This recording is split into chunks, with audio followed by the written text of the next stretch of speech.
Olá, queridos amigos do Ideal Espírita, internautas, companheiros outros que optam por compreender a verdade sob a ótica de outras bandeiras científicas, filosóficas ou religiosas. Caríssimos amigos e bravíssimos trabalhadores, frequentadores do Núcleo Espírita Alta de Souza.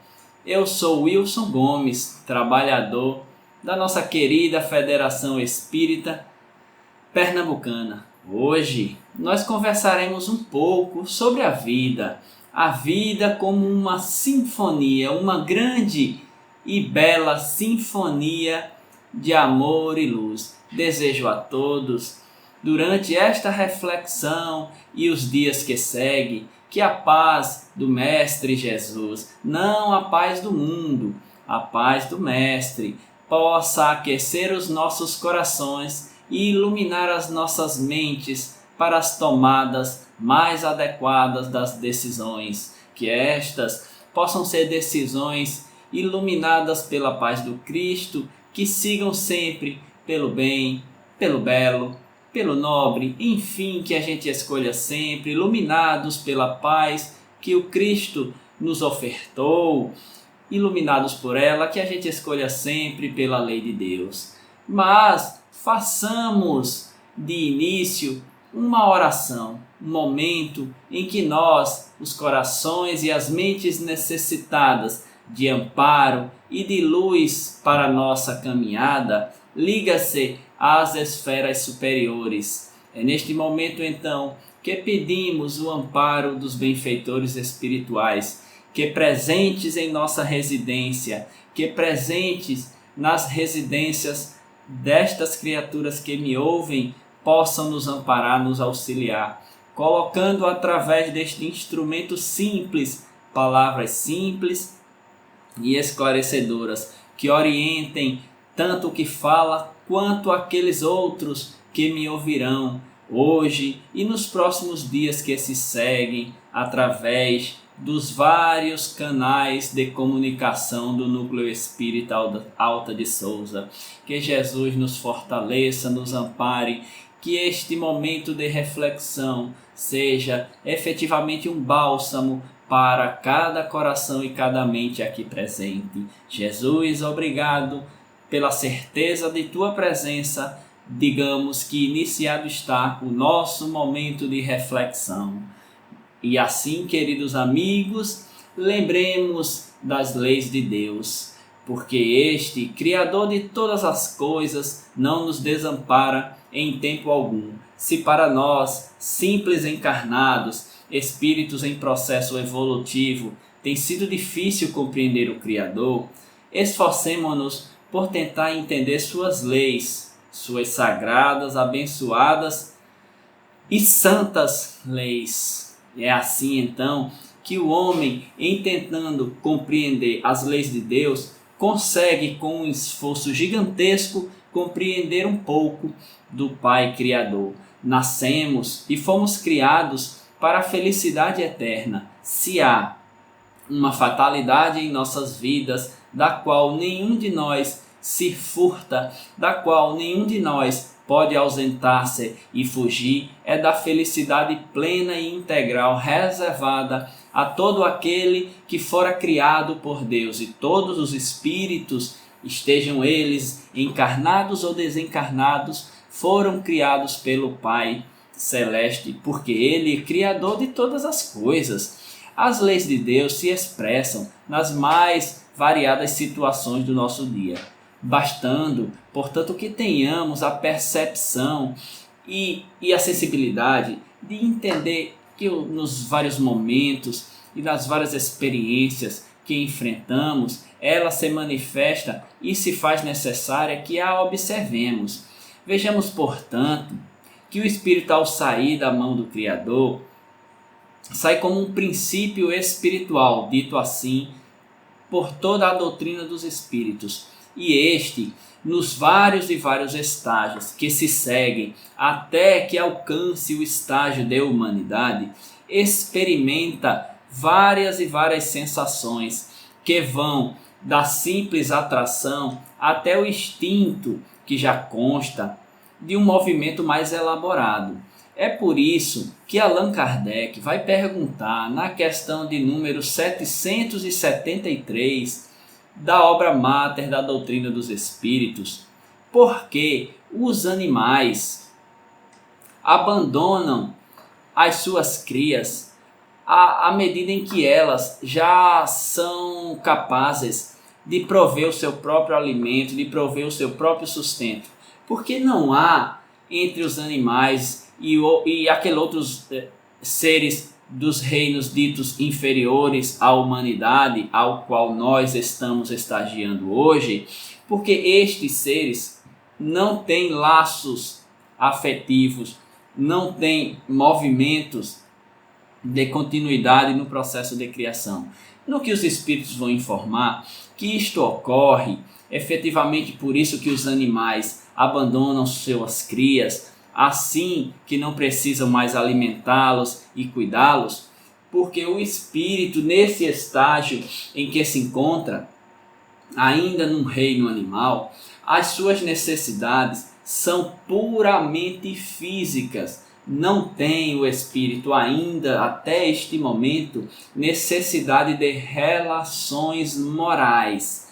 Estas necessidades de relacionamento moral só vai aparecer para o espírito que prossegue a jornada evolutiva quando este já se encontra, assim como nós, no estágio de humanidade.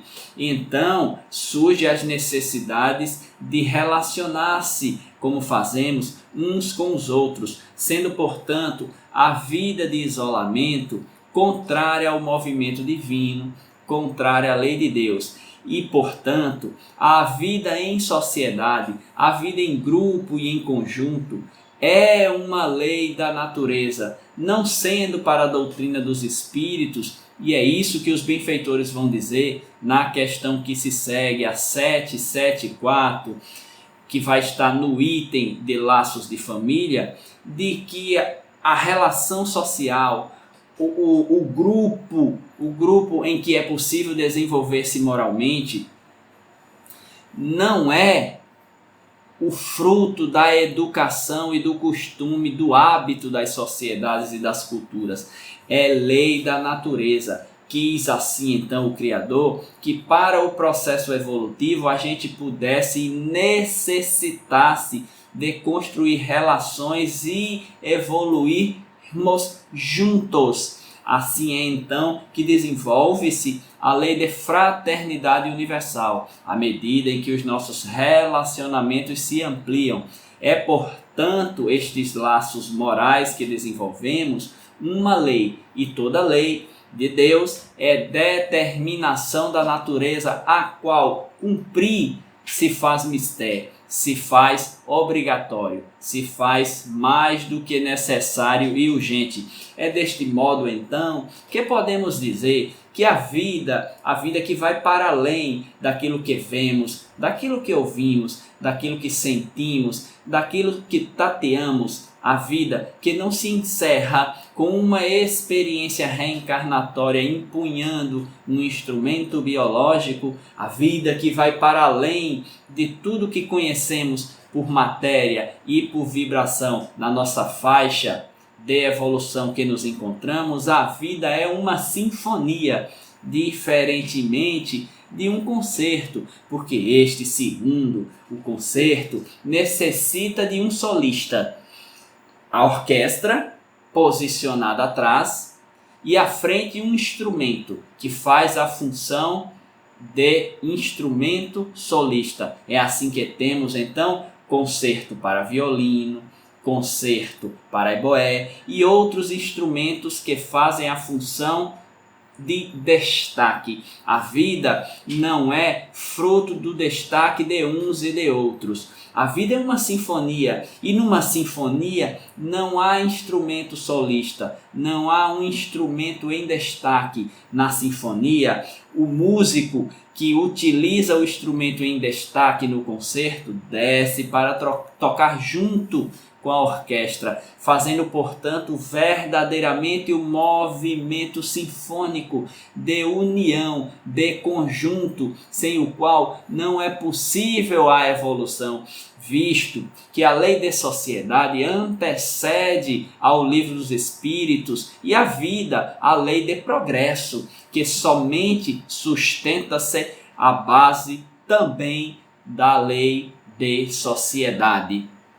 Porque viver e morrer é apenas, amigos, apenas mudar de domicílio. Se estamos encarnados, utilizando um instrumento biológico, morrer nada mais é do que abandonar esse instrumento biológico e voltar para a esfera das realidades. Se estamos desencarnados, o que é morrer? Morrer, como diz Emmanuel no capítulo 122 da obra Vinha de Luz, morrer para um desencarnado é recapitular as experiências e, na maioria das vezes, e em quase todas elas, a gente volta a conviver com as mesmas pessoas, nos mesmos locais,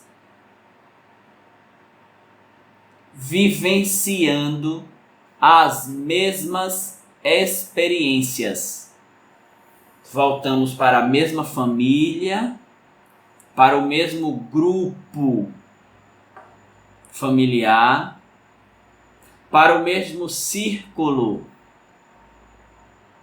profissional, para o mesmo círculo de amizade, para que a gente possa recapitular as experiências mal sucedidas. Na burra, no relicário, trazemos no cofre dos nossos sentimentos e das nossas emoções, trazemos conosco aquisições do passado, angariada nas mais variadas experiências através dos milênios em que estagiamos, nos diversos reinos da natureza e nas diversas experiências já no período de humanidade. Estas aquisições do passado vêm conosco. Junto a estas aquisições, vem conosco também as esperanças para o futuro.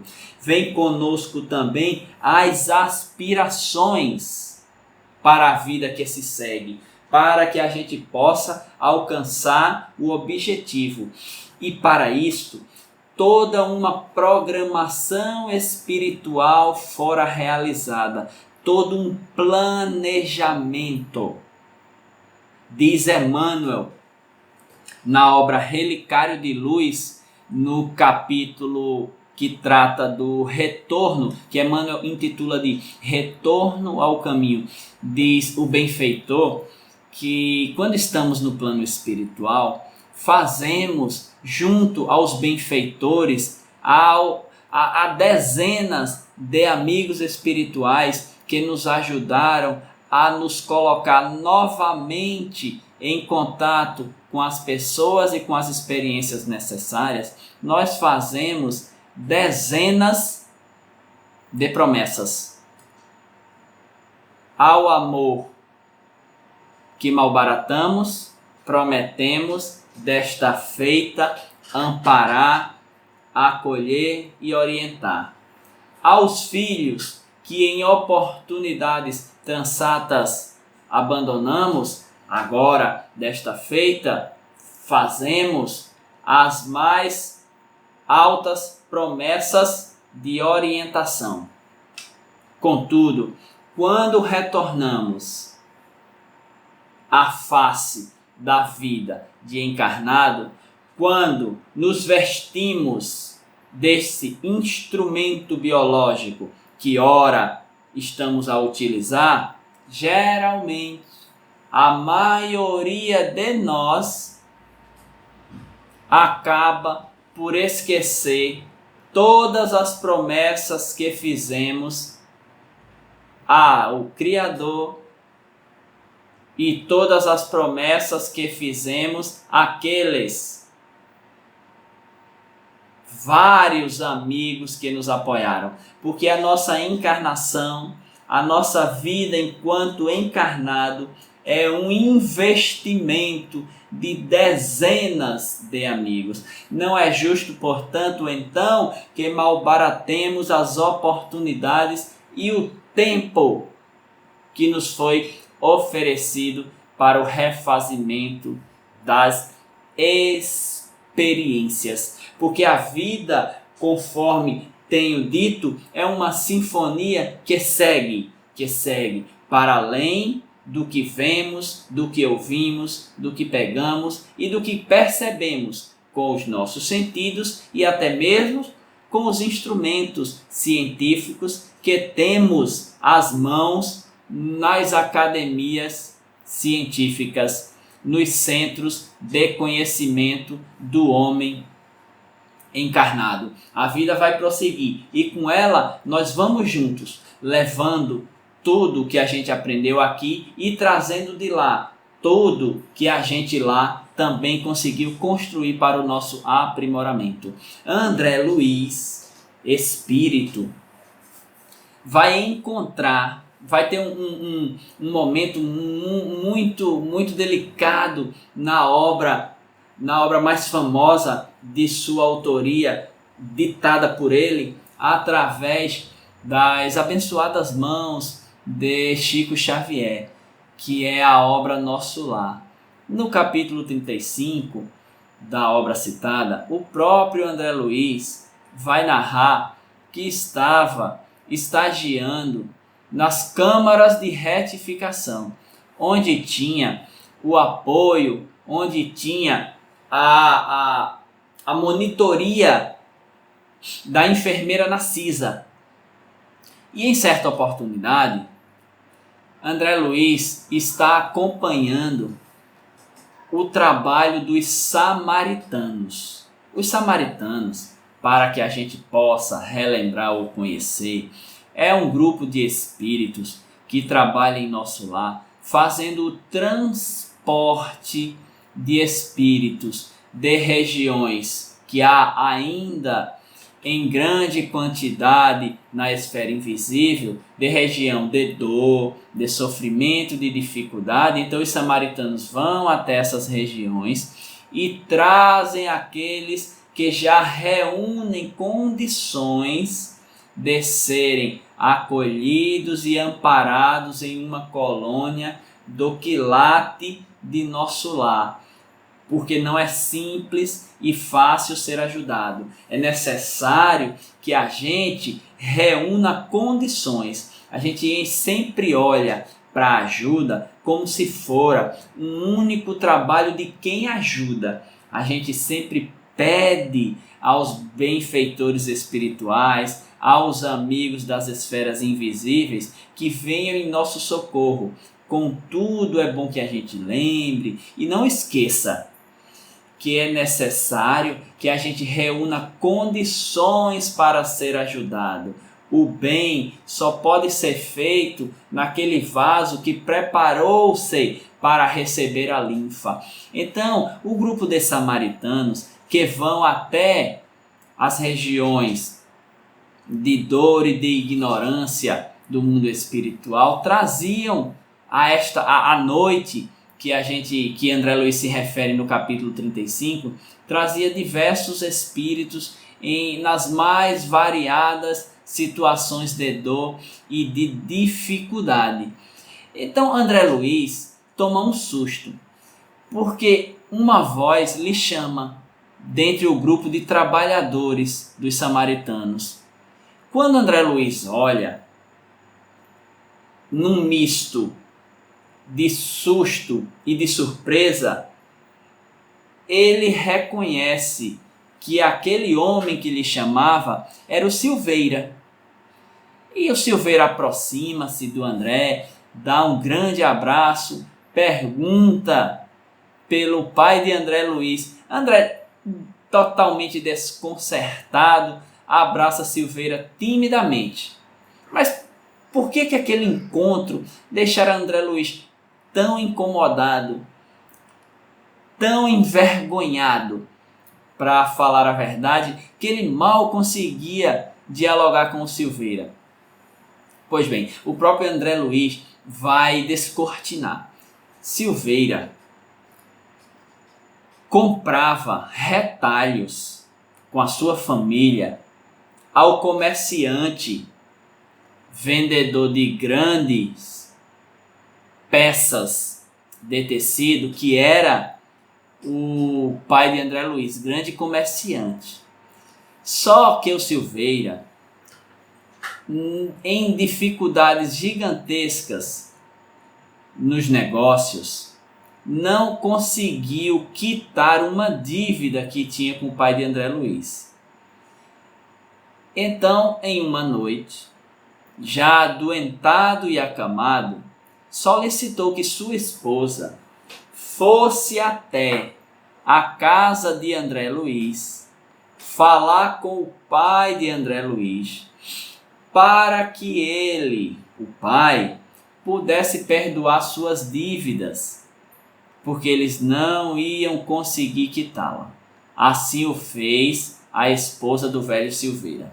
Foi até a residência de André Luiz, mas chegando lá, não encontrou misericórdia e compaixão, porque compaixão é bonito de ser dito, porque misericórdia é fácil de ser pronunciada, mas difícil de ser vivenciada. Dizem os amigos benfeitores do mundo das realidades que misericórdia é quando a gente consegue, num esforço profundo, colocar o nosso coração na miséria do outro. E geralmente temos uma enorme dificuldade em fazê-lo, pois acreditamos que todo mundo vive as mesmas realidades que nós, que todos têm as mesmas facilidades e as mesmas dificuldades que a gente, não considerando as várias e várias situações que os espíritos encarnados enfrentam em suas experiências familiares, profissionais e de amizade. Então o pai de André Luiz, não sentindo compaixão daquela família, diz à esposa do Silveira que não havia o que ser feito, porque a dívida iria de imediato, precisava de imediato ser quitada. Não via naquele momento outra possibilidade então que não fosse o de recolher os bens da família até que conseguissem quitar os valores. André Luiz, muito jovem, lembrava à frente do Silveira da dificuldade que tinha em pensar no outro. E era isso que lhe deixava, a priori, totalmente desapontado. Não tendo o que fazer, apesar de ter apelado para o coração materno da mãe de André Luiz, que, não tendo forças de lutar contra o pai, nada pudera fazer, a mãe e daquela família humilde e simples, a esposa do Silveira, volta para sua casa, dando-lhe a notícia da completa ruína financeira da família, no que não havia sensibilizado nem um pouco as fibras do coração de André Luiz, que somente neles e no conforto e na satisfação pessoal da sua família própria pensava aquele momento. Então André Luiz vai reencontrar aquele que seu pai, com a sua anuência, terminara por arruinar, ainda que executando uma dívida que do ponto moral, do ponto legal das leis humanas estava correta, mas que não condiziam com os ensinamentos do bem, do amor, da fraternidade e da misericórdia tão necessária aos relacionamentos. Misericórdia tão necessária à sinfonia divina que é a vida. Quando descemos daquela posição de solista ao qual me referi e toco junto com toda a orquestra, percebo que os movimentos individuais de cada instrumento são, sem dúvida, iguais e necessários, não sendo um mais importante do que o outro, não sendo eu privilegiado em relação ao meu irmão, somente que eventualmente podemos ter e estar de posse de determinados bens e valores que foram nos emprestados para a satisfação e a benfeitoria de um número grande de pessoas que a gente possa colaborar e contribuir. Mas o que André Luiz estava mais assustado não era com a sua própria conivência, porque a rigor não fora ele o autor da desdita do Silveira. Em realidade, fora o pai de André Luiz, embora ele houvera contribuído com a permissividade, com a anuência, em não lutar, como muitas vezes nós mesmos fazemos. Fazemos silêncio quando a injustiça, quando o mal não nos atinge, inclusive quando ele acaba até por nos favorecer. A gente cala e deixa que as situações prossigam, porque nós adoramos uma verdade, desde que esta verdade não nos prejudique. O que mais houver assustado André Luiz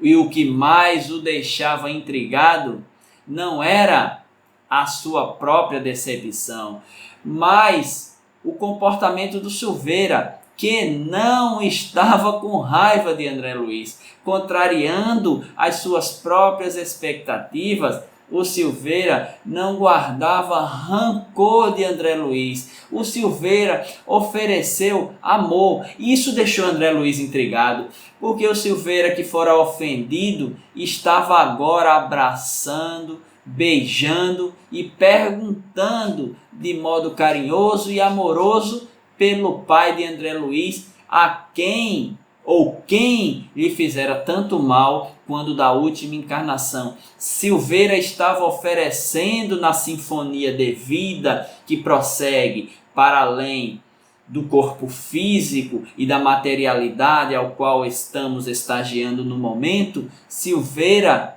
oferecia a André Luiz o amor.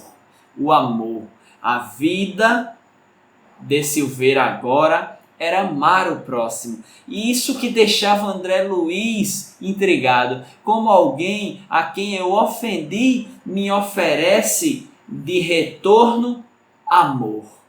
Esta luz que orienta e levanta os corações mais falidos. O amor, a força que vence qualquer outra, porque nenhuma injúria, nenhuma ofensa, nenhum mal, nenhuma calúnia que nos atinjam, que chegue até os nossos corações, que resista ao poder do amor. Então Silveira estava ensinando a André Luiz a amar, o mesmo amor que a nossa doce mentora desta casa, para a qual em particular a gente reflete, Alta de Souza, vai dizer num poema que ela própria, obviamente, intitula de Instruções da Vida. Diz Alta de Souza, num poema curto, conforme digo, de uma estrofe somente e 4 versos, 4 linhas, diz Alta de Souza: ofensa, pedrada, espinho, injúria, maldade ou lama. Permitam-me repetir a sequência: ofensa, pedrada, espinho, injúria, maldade ou lama, diz Alta de Souza. Qualquer uma dessas coisas que nos atinjam, diz ela, tudo vence no caminho o coração de quem ama. Porque o amor é uma força, a única capaz de vencer a todas as outras de sentido contrário. Observe então que a Alta de Souza está falando da segunda lei de Newton. Ela está falando de força resultante, mas está nos ensinando que a maior destas forças é o amor. Que ainda que sejamos atingidos por lama, o amor tem o poder de sanear os ambientes ao qual a gente, se tiver ousadia de aplicar, ousadia de amar, irá modificar. Porque a lama, a única diferença entre a lama e a água pura não está na água que cai, mas no ambiente na qual a água cai. Se chove, chove em terrenos límpidos e chove em terrenos forrados de detritos. Quando a água cai em piso limpo, a água continua cristalina. Mas se ela cai em terreno infectado, em terreno não purificado, ela acaba por misturar-se e tornar-se o que chamamos de lama.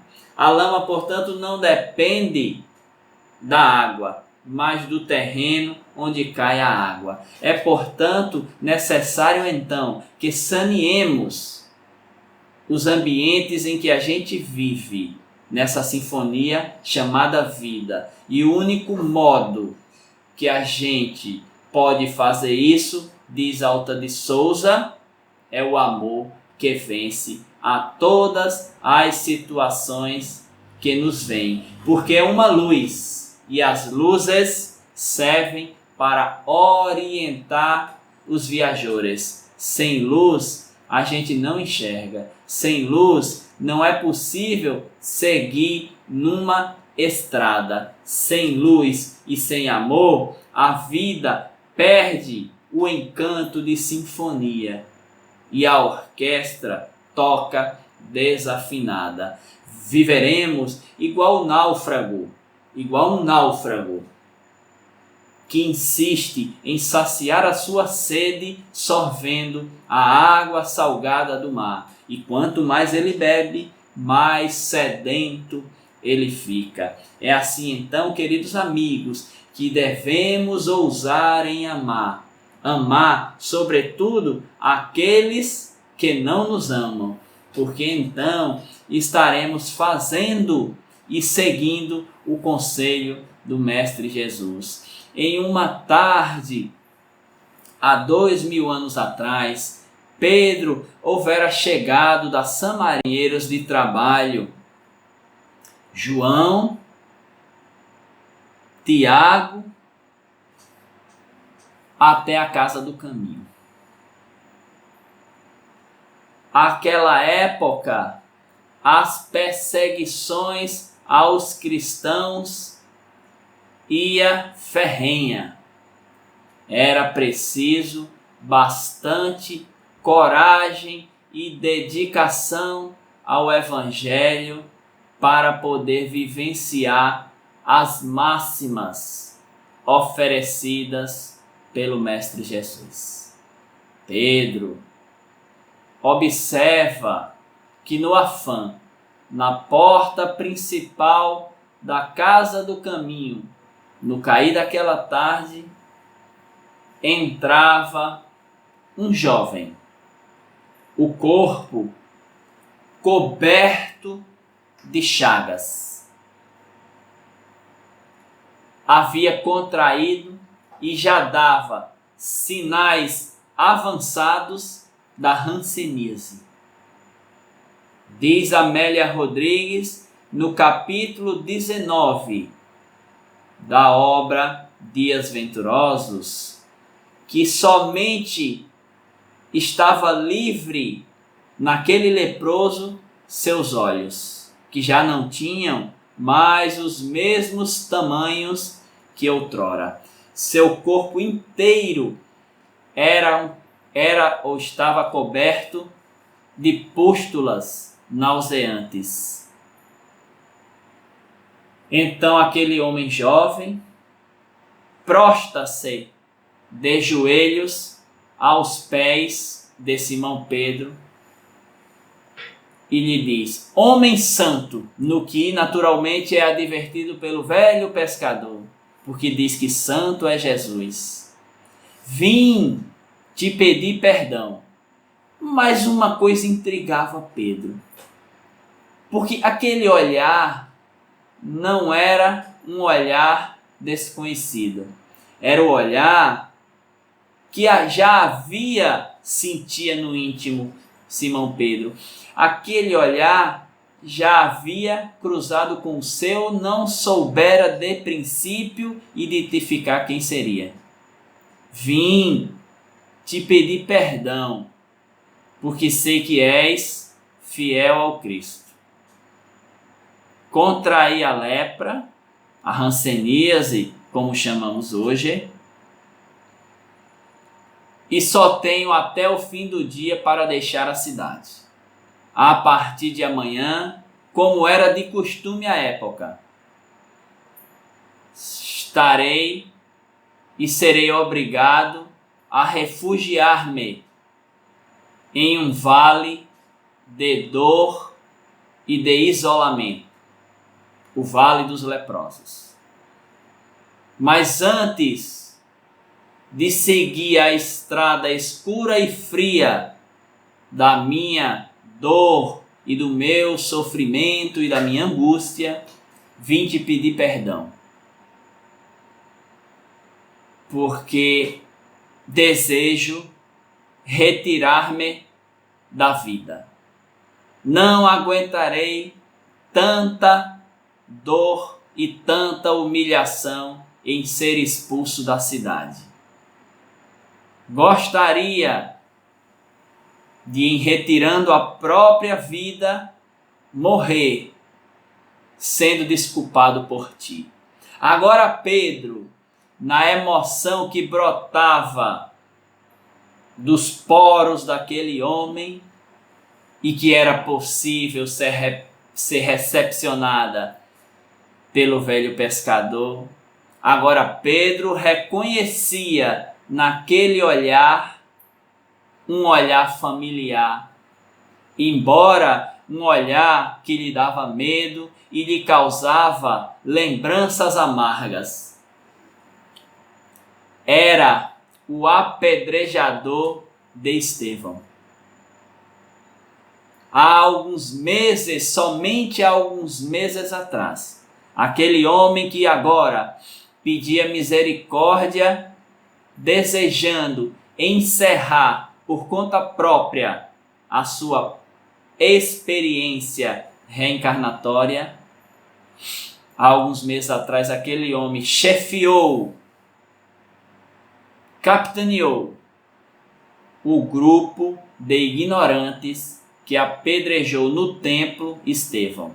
Era jovem, forte e incitava a multidão a lançar as pedras. Mas narrava ele a Simão Pedro que assim que intentara o crime e que percebera uma luz que saía do corpo do Marte, que encerrava naquele momento a sua jornada de ensinamento na terra, logo em seguida, ao observar a sua alegria, cessou. Dias após o apedrejamento, as primeiras marcas da hanseníase brotaram-lhe a pele. E ele sabia que fora exatamente o mal que houvera causado a Estevão, que agora materializava-se como pústulas ranceniosas em sua própria pele. Porque sabia ele, e aquele era um doente diferente, porque ele sabia as causas das suas dores. Quantas dores carregamos, quantas dificuldades que nós carregamos e que buscamos as suas soluções, que buscamos equacionar estas dificuldades nas coisas que estão externas a nós. Ele sabia que tinha sido os seus próprios equívocos que lhe houvera colocado em dificuldade. Simão Pedro conversa, mas efetivamente ele não sabia o que fazer. Simão Pedro, não sabendo o que fazer, nos ensina, porque quando a gente não souber o que fazer, a gente deve orar, conectar-se com Deus em oração, com Jesus, em comunhão de pensamento. E foi exatamente o que o velho pescador Simão Pedro, cujos cabelos já iam quase todos brancos e a pele sulcada pelo sol e a água salgada do mar, ajoelhou-se e começou a orar, pedindo a Jesus que lhe indicasse o melhor caminho, que lhe indicasse o que fazer naquele momento de dificuldade. Ele que estava de frente do apedrejador, do mártir Estevão, que lhe pedia misericórdia e socorro para não tirar a sua própria e não encerrar a sua própria experiência reencarnatória. Pedro, com os olhos fechados, percebe uma luz muito intensa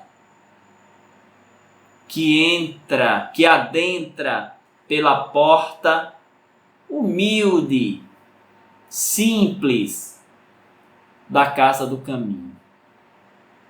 Ele então, com os olhos banhados de lágrimas, abre quem era Estevão, em espírito e perispírito. Estevão voltava para curar aquele quem havia encerrado a sua própria encarnação. E diz a Simão Pedro: Pedro, coloca tua destra sobre a cabeça desse homem e a sinistra na altura da testa. Iremos aplicar um passe, porque o passe é assim. Parte dele vem do mundo espiritual e outro tanto é contribuição dos valorosos médiuns passistas. Pedro, obedecendo à orientação de Estevão Espírito, aproxima suas mãos e doa parte de sua energia amplificada por Estevão. O homem cai banhado de suor, desmaiado praticamente.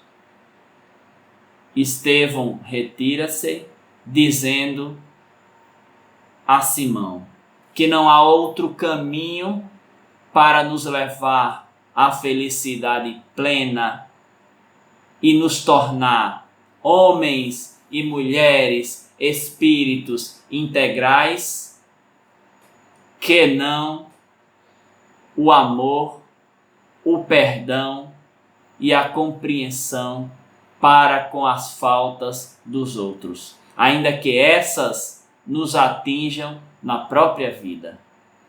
Que Jesus, portanto, nos fortaleça, nos ampare e nos dê suporte como já o faz, para que tenhamos a mesma coragem de Estevão para amar, para perdoar e para viver a sinfonia que é a vida, amando, iluminando e recebendo a luz e o amor daqueles que também nos amam.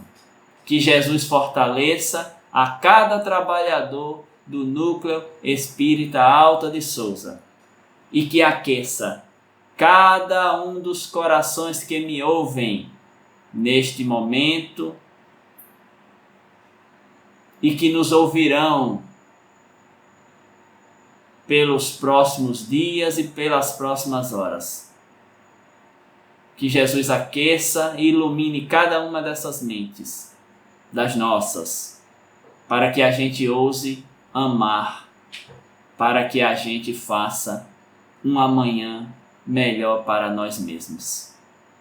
Oremos em agradecimento a Jesus, porque se no início pedíamos a proteção, se no início da nossa reflexão pedíamos para que de nossa boca saísse palavras simples, mas que pudessem esclarecer, agora Jesus e benfeitores da humanidade, te agradecemos. Te agradecemos pelo amparo. Te agradecemos pelas dificuldades. Põe em nossos corações, Jesus, a fortaleza capaz de modificar as nossas próprias experiências com amor e com caridade. Deus nos abençoe e nos fortaleça. Muita paz para todos. Vida longa ao Núcleo Espírita Alta de Souza. Muita paz, amigos. Que Jesus abençoe vocês.